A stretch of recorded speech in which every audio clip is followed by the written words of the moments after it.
జై శ్రీమన్నారాయణ. జ్ఞానానందమయం దేవం నిర్మలాస్ఫటికాగ్నిం ఆధారం సర్వవిద్యానాం హయగ్రీవ ఉపాస్మహే. చక్షుషే జగతాం కర్మ సాక్షిణే తేజసాం నిదే మూర్తిత్రయ స్వరూపాయ మార్తండాయ నమో నమ. సర్వ జగములకు చక్షు వంటి వాడును, సర్వ కర్మలకు సాక్షియును, తేజస్సులకు నిధియును, మూర్తిత్రయ స్వరూపుడును అంటే బ్రహ్మ విష్ణు మహేశ్వరుల స్వరూపుడు అగు మార్తాండునికి అనగా సూర్యభగవానికి నమస్కారం చేస్తూ జూలై నెల ధనుర్రాశి వారి యొక్క మాస ఫలితాలను అంటే గోచార ఫలితాలను నేను ఇప్పుడు మీకు చెప్తూ ఉన్నాను. ధనుర్రాశి వారికి రవి 17వ తారీఖు వరకు సప్తమ స్థానంలోను, దాని తర్వాత 18 నుంచి 30 వరకు అష్టమ స్థానంలోనూ సంచరిస్తూ ఉన్నాడు. అంటే ఈ రెండు స్థానాల్లో రవి యొక్క సంచారము అంత శుభఫలం అనేది కాదు. ఇక వారిచ్చే ఫలితాలు ఏ విధంగా ఉంటాయి అంటే వివాహ ప్రయత్నాలు ఏమన్నా ఉంటే అవన్నీ ఏవి కూడా అనుకూలించవు. భార్యతో తగాదాలు ఏర్పడతాయి.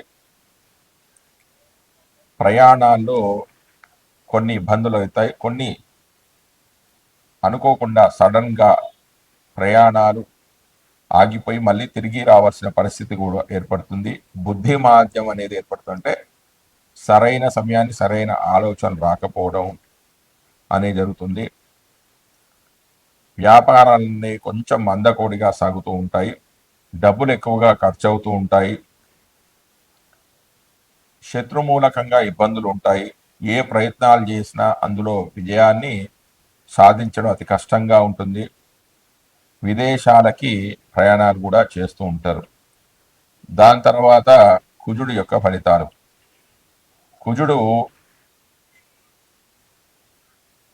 ధనుస్సు రాశి వారికి భాగ్యస్థానంలో సంచరిస్తున్నాడంటే నవమ స్థానంలో సంచరిస్తున్నాడు. దీన్ని పితృస్థానం అని కూడా అంటారు. ఇందులో సంచరించడం వలన అంటే ఇది కోణస్థానం. ఈ కోణస్థానంలో సంచరించే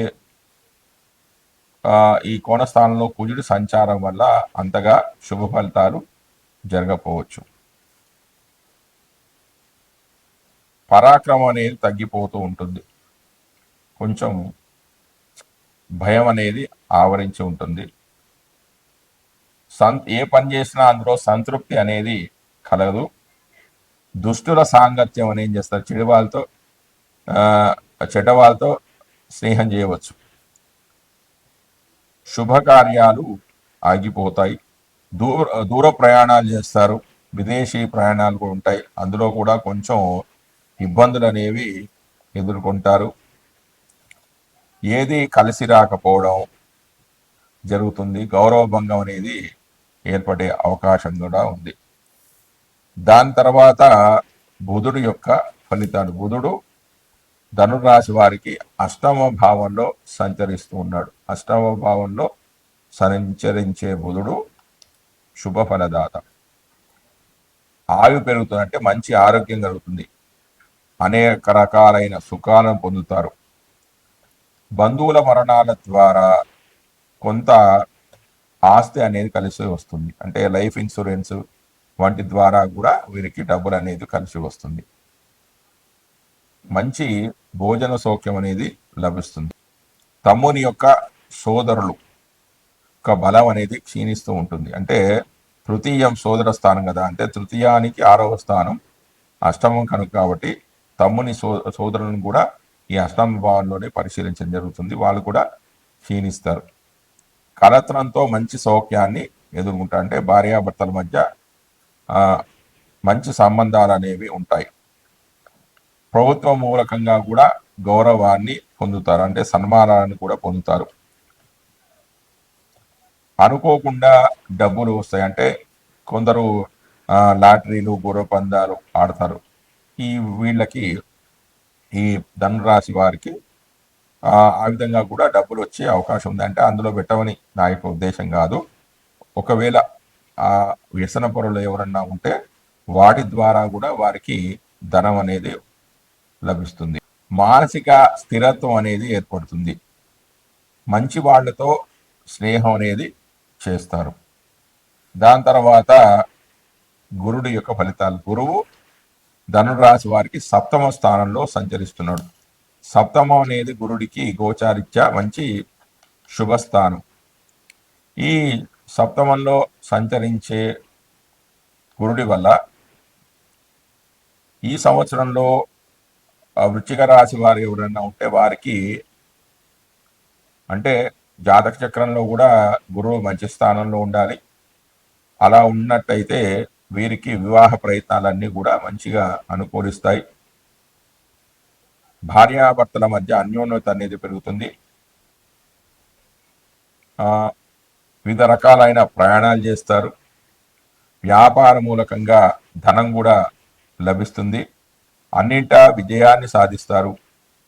విదేశాల్లో పెట్టుబడులు పెట్టే వాళ్ళకు కూడా మంచి లాభంగా ఉంటుంది. స్వదేశంలో కూడా వ్యాపారం కానీ వృత్తి కానీ ఉద్యోగాల్లో మంచి మెరుగైన ఫలితాలు కల్పిస్తాయంటే పై అధికారుల యొక్క మన్ననలు కూడా పొందుతారు. దాని తర్వాత శుక్రుడి యొక్క ఫలితాలు. శుక్రుడు ధనురాశి వారికి 6వ స్థానంలో సంచరిస్తున్నాడు. 6 కానీ 7 కానీ 10వ స్థానంలో శుక్రుడి యొక్క సంచారం వల్ల చెడు ఫలితాలే కలుగుతాయి. ఇంకా 6వ స్థానంలో శుక్రుడి సంచారం వల్ల ఏం జరుగుతుందంటే రోగాలు, సుఖవ్యాధులు రావడం, పనుల్లో ఆటంకాలు కలగడం, స్త్రీలతో గొడవలు కలగడం, ఉన్న సంపద అనేది ఖర్చు కావడము, శత్రువులు పెరిగిపోవడము, ముఖంలో కళ అనేది తగ్గిపోవడము, నేత్ర రోగాలు ఏర్పడము, ముఖం యొక్క వర్చస్సు అనేది తగ్గిపోవడం, కాంతిహీనం కావడము, కీర్తి భంగము, మూత్ర వ్యాధులు రావడము, సోదరులతో కలహాలు, స్త్రీలతో గొడవలు కావడం వంటివి ఏర్పడే అవకాశం ఉంది. దాని తర్వాత శని యొక్క ఫలితాలు. ధనుర్రాశి వారికి శని 4వ స్థానంలో సంచరిస్తున్నాడు. దీన్ని అర్ధాష్టమ శని అంటారు. ఇది కూడా జీవితంలో 3 సార్లు వస్తుంది. అయితే వారి జాతకంలో చతుర్థంలోకి 4వ స్థానంలోకి మొదటిసారిగా వచ్చాడా, 2వసారి వచ్చాడా, 3వసారి వచ్చాడా అనేది కూడా వారు పరిశీలించుకొని ఫలితాలు అనేవి బేరేజ్ వేసుకుంటూ ఉండాలి. అయితే 4వ స్థానంలోకి మొదటిసారి వస్తే దీన్ని అంటే మొదటిసారి వస్తే మంగ అని, 2వసారి వస్తే పొంగు శని అని, 3వసారి వస్తే కుంగు శని అంటారు. మొదటిసారిగా 4వ స్థానానికి వస్తే గోచారిత్య దాని కష్టం అనేది తక్కువగా ఉంటుంది. సుఖాలు అనేవి ఉండవు. 2వసారి వస్తే దాన్ని పొంగు శని అంటారు.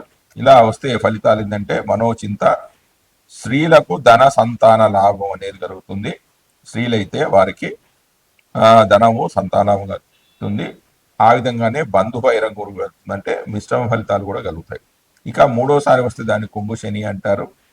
దాని ద్వారా యొక్క ఫలితాలు ఏంటంటే బంధు నాశనము, విఫల యత్నం, ఎంత ప్రయత్నించినా కూడా ఆ పనులు సాగకపోవడం లాంటివి కూడా జరుగుతాయి. తర్వాత రాహు యొక్క ఫలితాలు. రాహు ధనురాశి వారికి తృతీయంలో సంచరిస్తున్నాడు. అంటే పాపగ్రహాలు 3, 6, 11 స్థానాల్లో సంచరిస్తే శుభ ఫలితాలు ఇస్తారని మనం ఇంతకుముందే తెలుసుకున్నాం. 3వ స్థానంలో రాహు యొక్క సంచారం వల్ల ఏం జరుగుతుందంటే ధైర్యం అనేది పెరుగుతుంది. ఇంతకుముందు ఉన్న భయాలన్నీ కూడా తొలగిపోతాయి. సోదరులు అంటే తృతీయం అంటే కనిష్ట సోదరులు, 11వ స్థానం అంటే జ్యేష్ఠ సోదరుల గురించి చూస్తే అంటే సోదరుల మధ్య ఇంతకుముందు ఉన్న అభిప్రాయ భేదాలు అంటే గొడవలన్నీ కూడా తొలగిపోతాయి. జనాల యొక్క సహకారం లభిస్తుందంటే అన్ని పనులు కూడా మనం ఒక్కరే చేసుకోలేము. అంటే ఇతరుల యొక్క సహకారం కూడా కావాలి. అంటే రాహు తృతీయంలో ఉండడం వల్ల ఇతరుల యొక్క సహకారం అనేది జరుగుతుంది. సోదరులతో ఇంతకుముందు ఉన్న ఆస్తి గొడవలు ఏమన్నా ఉంటే అవన్నీ కూడా తొలగిపోతాయి. విద్యా వినోద కార్యక్రమాల్లో పాల్గొంటారు. శారీరక బలం కూడా పెరుగుతుంది. చిన్నపాటి ప్రయాణాలు చేస్తారు. దూర ప్రయాణాలు కాకుండా చిన్న ప్రయాణాలు చేస్తారు. ప్రయాణాల ద్వారా లాభాన్ని కూడా పొందుతారు. తర్వాత కేతు యొక్క ఫలితాలు. కేతువు భాగ్యస్థానంలో సంచరిస్తున్నాడు. అంటే భాగ్యస్థానంలో సంచరించే కేతువు అంత శుభ ఫలితాలను కలిగజేయడం. భాగ్యం అంటే పూర్వపుణ్య స్థానం. కాకపోతే ఈ 9వ స్థానంలో సంచరించే కేతువు వల్ల కొంచెం వాళ్ళు దేవాలయాలు కానీ పుణ్యక్షేత్రాలు కానీ సందర్శించడం వల్ల కొంచెం పుణ్యాన్ని సంపాదించుకున్న వాళ్ళు అవుతారు. మరియు దోషాలు ఏమన్నా ఉంటే, అంటే తెలిసి చేయకుండా ఉన్న దోషాలు ఏమన్నా ఉంటే తొలగిపోతాయి.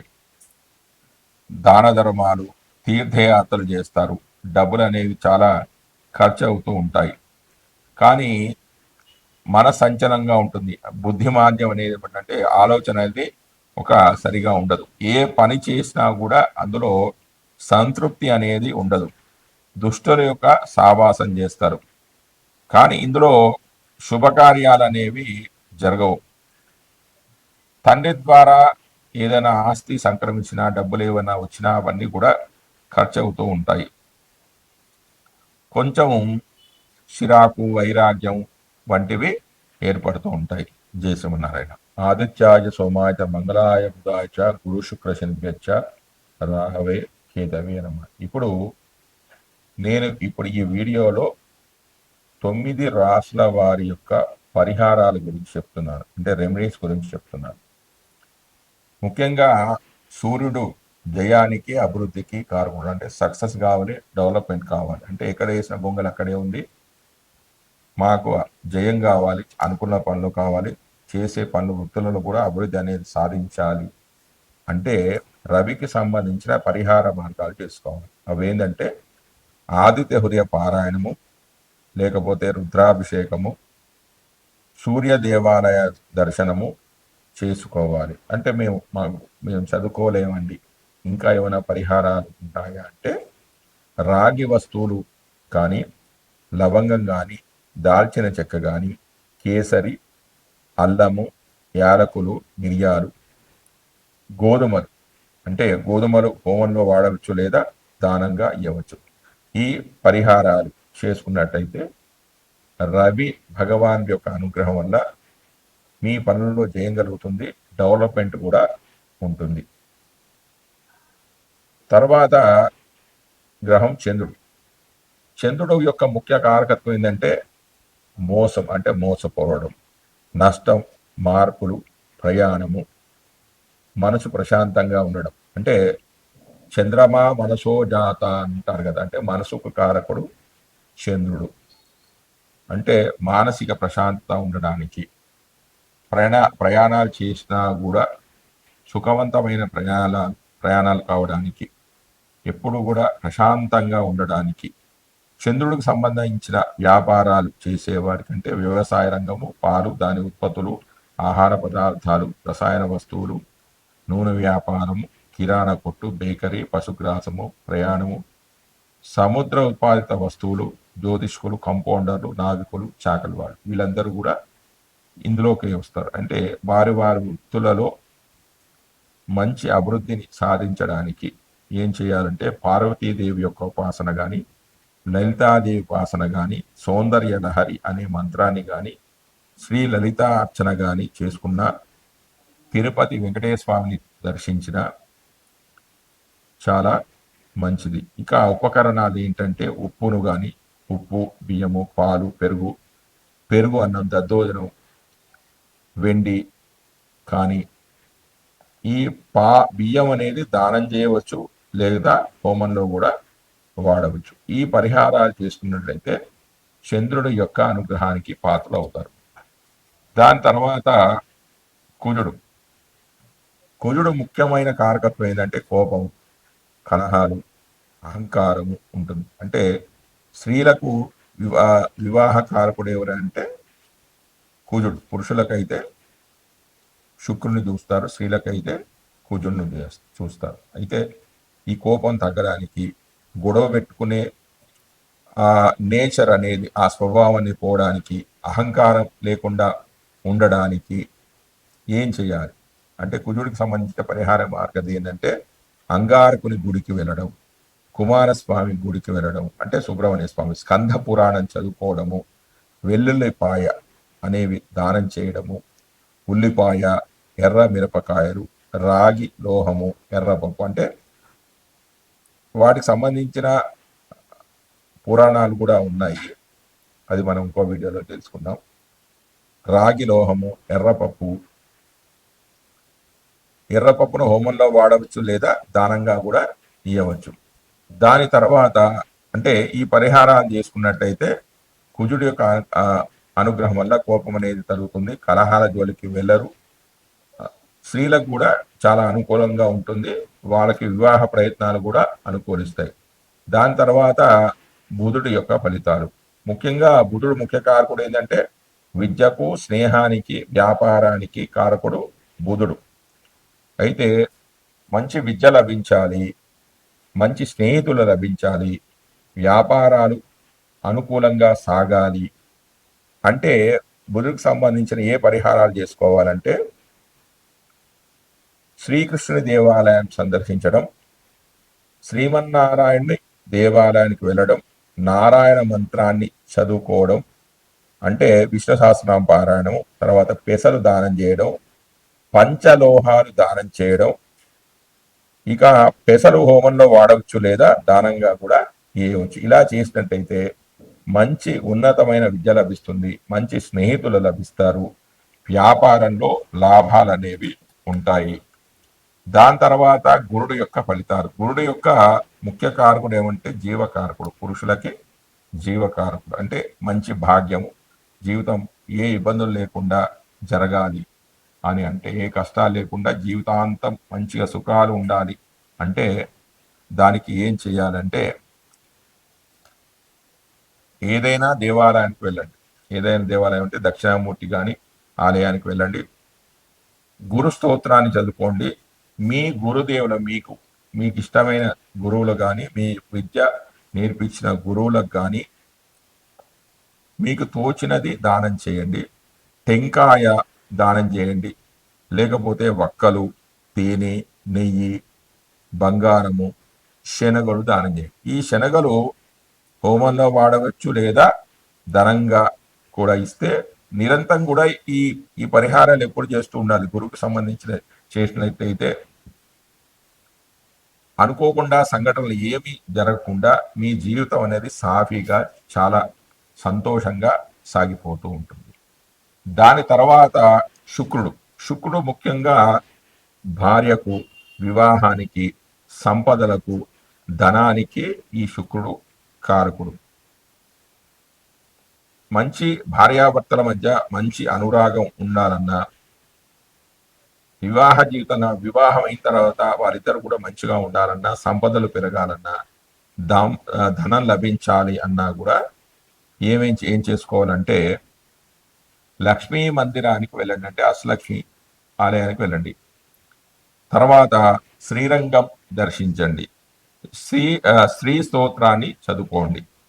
తర్వాత చక్కెర, అలచందలు, పసుపు, బంగారం అనేది దానం చేయండి. అలచందలను హోమంలో వాడవచ్చు లేదా దానంగా కూడా ఇవ్వవచ్చు. ఇలా చేసుకున్నట్టయితే వివాహం కాని వారికి మంచి భార్య అనేది లభిస్తుంది, వివాహం తర్వాత కూడా చాలా బాగా ఉంటుంది, సంపదలు అనేవి పెరుగుతాయి, ధన సంపాదన కూడా చాలా బాగుంటుంది. దాని తర్వాత శని యొక్క ముఖ్యమైన కారకత్వం ఏంటంటే కర్మకారకుడు. కర్మ అంటే మనం చేసే వృత్తులు, వ్యాపారాలు ఏదన్నా కావచ్చు, వ్యాపారం చేయొచ్చు, సొంత వృత్తాన్ని చేసుకోవచ్చు, భాగస్వామి వ్యాపారం ఏదైనా చూసుకోవచ్చు. ఆ వృత్తులలో ఎలాంటి మార్పులు లేకుండా సాగాలి, వృత్తిలో అభివృద్ధి అనేది సాధించాలి అంటే ఏం చేసుకోవాలి? ఆంజనేయ స్వామి ఆలయాలకి వెళ్ళండి, శివాలయాలకి వెళ్ళండి, వీలున్నప్పుడల్లా రుద్రాభిషేకం చేసుకోండి. అంటే సోమవారం కానీ, ఆరుద్ర నక్షత్రం రోజు కానీ, మాస శివరాత్రి రోజు కానీ విరివిగా ఎప్పుడు చేస్తూనే ఉండండి. ఒకసారి చేసి ఆగిపోతూ ఎప్పుడు కూడా చేస్తూ ఉండండి. హనుమాన్ చాలీసా పారాయణం చేయండి. ఆవాలు, నువ్వులు దానం చేయండి. నువ్వులను హోమంలో వాడవచ్చు లేదా దానంగా కూడా ఇవ్వవచ్చు. ఇలా చేసినట్లయితే మీ వృత్తులు కానీ వ్యాపారాలు కానీ సాఫీగా సాగిపోతూ ఉంటాయి, లాభాలు కూడా వస్తాయి వ్యాపారంలో. తర్వాత రాహు. రాహు ముఖ్యమైన కారకత్వం ఏంటంటే అధిక శ్రమ, అనారోగ్యం, విదేశీయానం. అంటే అధిక శ్రమ అనేది ఉండకుండా ఉండాలి, రోగాలు రాకూడదు. అంటే రాహువు ఏం చేస్తాడంటే రోగాలు ఇంకా పెంచుతాడు. రోగాలు లేకుండా ఉండడానికి విదేశీయానం చేయాలి, విదేశాల్లో వెళ్ళాలి, అక్కడే చదువుకోవాలి, ఉద్యోగం చేయాలి, అక్కడే స్థిరపడాలి అన్న వాళ్ళు ఏం చేసుకోవాలంటే విరివిగా దుర్గామాత ఆలయానికి వెళ్ళండి. నవగ్రహ ఆలయాలు నవగ్రహాలకు ఎప్పుడు కూడా ప్రదక్షిణ చేస్తూ ఉండండి. దుర్గా సప్తసతి అనేది ఒక శ్లోకం ఉంది ఒకటి, అది పారాయణం చేస్తూ ఉండాలి. ఆవాలు దానం చేయాలి, అలాగే మినుములు కూడా దానం చేయాలి. ఈ మినుములను హోమంలో వాడవచ్చు లేదా దానంగా కూడా ఇవ్వచ్చు. ఇలా చేసినట్టయితే ఫారెన్కి వెళ్ళాలి, విదేశాలకు వెళ్ళాలి అన్న వారి కోరిక నెరవేరుతుంది. అనారోగ్య సమస్యలు ఏమన్నా కూడా తొలగిపోతాయి. కష్టం లేకుండానే, అతిగా కష్టపడకుండానే మీ పనులు అన్నీ కూడా పూర్తి అవుతాయి. తర్వాత కేతు. కేతు యొక్క ముఖ్య కారకం ఏంటంటే కేతు ఏం చేస్తున్నాడు? అడ్డంకులు, కార్య విముక్తి, బంధనము, ఎడబాటును కలిగజేస్తూ ఉంటాడు. ఇలా ఏం లేకుండా, అడ్డంకు లేకుండా ఉండాలి, కార్యవిముక్తి, బంధనం లేకుండా ఉండాలి, ఎడబాటు లేకుండా ఉండాలి అంటే గణపతి ఆలయానికి వెళ్ళండి. నవగ్రహాలకు ఎప్పుడు ప్రదక్షిణ చేస్తూ ఉండండి. హనుమాన్ చాలీసా పారాయణం చేసుకోండి. కాళహస్తి, శ్రీకాళహస్తి, చిత్తూరు దగ్గర శ్రీకాళహస్తి ఉంది కదా, అది సందర్శించండి. తర్వాత సింధూరం అనేది ఆంజనేయ స్వామి గుడిలో దానం చేయండి. అలాగే ఉలవలు దానం చేయండి. ఉలవలను హోమంలో వాడవచ్చు లేదా దానంగా కూడా ఇవ్వచ్చు. ఇలా చేసినట్టయితే మీ చేసే పనిలో అడ్డంకులు తొలగిపోతాయి, కార్య విముక్తి అనేది లభిస్తుంది, బంధనాలు, ఎడబాట్లు అనేవన్నీ కూడా తొలగిపోయి కేతువు యొక్క అనుగ్రహం వల్ల అన్ని శుభకార్యాలు అనేవి కూడా జరుగుతాయి. జై శ్రీమన్నారాయణ.